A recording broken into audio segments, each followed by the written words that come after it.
Welcome back, friends. So we took up just a taste of St. Dominic and how Our Lady introduced the Rosary to him in the around the 1200s, late 1100s, 1200s.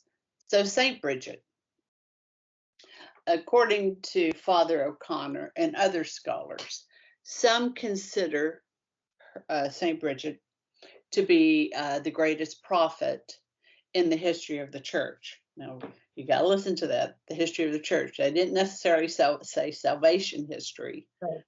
which, or in the Gospels, okay, but in the history of the church.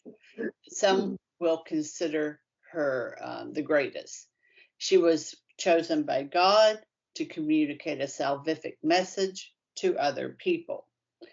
Her prophetic, so she lived early 1300s, 1303 to 1373. So she's in the 1300s.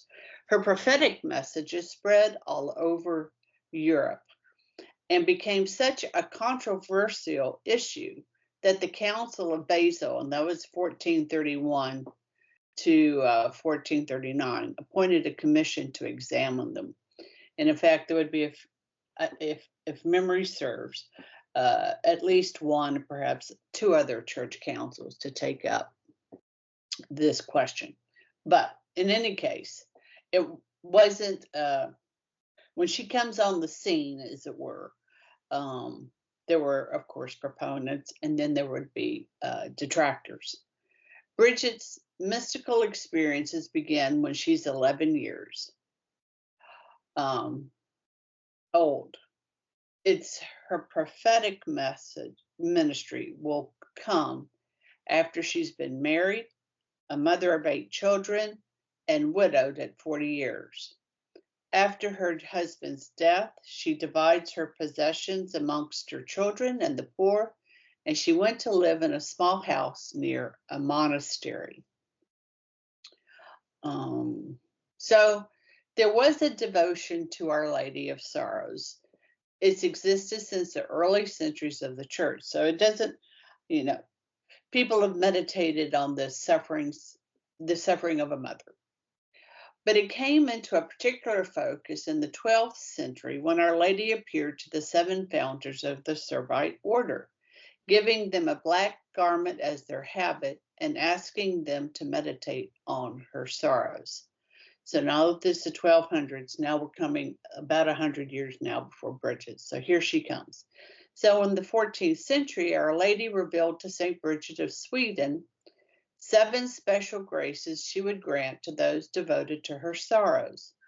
She spoke at length to St. Bridget about the passion of her son and her own sorrows, and made these promises to those who would say 7 Hail Marys daily while meditating on her tears and sufferings. Yeah, I think. Well, did she say what the promises are? I mean, are you able to articulate those? Yes, we have a listing of the promises, or the 7 graces coming up. So yes, we have that coming up. Okay, so here are the mechanics of it, and so I'll take out one. So here's this 7 sorrows. So we'll note there's no crucifix, as is commonly. There are the 3 beads, which is familiar, but then there are going to be 7 beads separated by a larger one. 7 separated by a large one. So you would there's an introductory prayer, which is different than the Apostles' Creed. And then you have the Hail Marys. Then you have an act of contrition. And then another particular prayer associated with this, the Most Merciful Mother prayer, the Our Father, and then Hail Marys. And I have in my show notes the mechanics of how to say this, along with links below. And as is the case for us, to help us with our meditations and imaginations, I have so here's a page you could print up if you so care to do so with the pagers. So there's that. And then there's also Pieta. So I like it on my iPad. Ted likes it on paper. And here is it on iPad. So it's just sorry about that. It's just how you like to read your information. And then, of course, we have the various pictures. So for one, here's one. The loss of child Jesus in the temple. So if you remember, and this came up a little with the prophecy of Simeon coming to the temple, the loss of Jesus in the temple. One event, but two reactions. One's in the joyful when he's teaching, and this is in the sorrowful, one of her sorrows, because she lost her child. So again, it's one event, 2 points of view. Right. And I think that's where we start to engage in our imagination and desire, and a fuller reflection on our Lord. Right. Are the first three pertaining to, just because maybe it'd be good to articulate what the actual seven sorrows are? The first three pertain to Christ's childhood, right? And then That's right. The sorrows of Simeon. All right, I'm just looking just to make sure. The flight into Egypt and the loss of the child Jesus. Yep. Right. And Simeon. the other four, meeting Jesus on Calvary, standing at the foot of the cross, receiving the dead body, placing the dead body in the tomb. Right. So it is. I always think that it's interesting.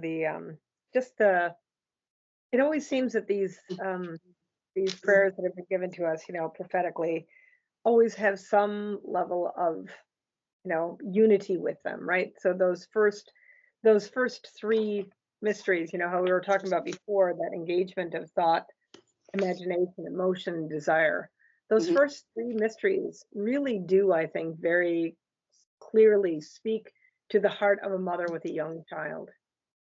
What are the when you first get that baby in your arms, or you're bringing it in for baptism, that's a very tender moment for the mother, and of wonderment. What will become of my child? You have both the hope of salvation, particularly given to you through baptism, but also the potential sorrows of the fact that God is the perfect respecter of human conscience, right? And so, despite the fact that we have provided them with a beautiful gift, there's no guarantee that they would have to accept it, right? And then that second element, all of us young mothers at some point, sometimes we have to move, sometimes we have to leave family, sometimes we have to change jobs.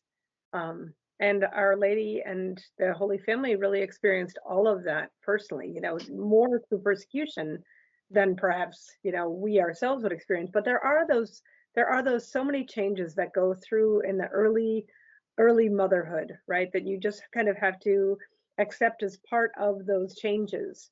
And then, both, like you said, I love the fact that the sorrow of Our Lady, is also a joy of Our Lady, right?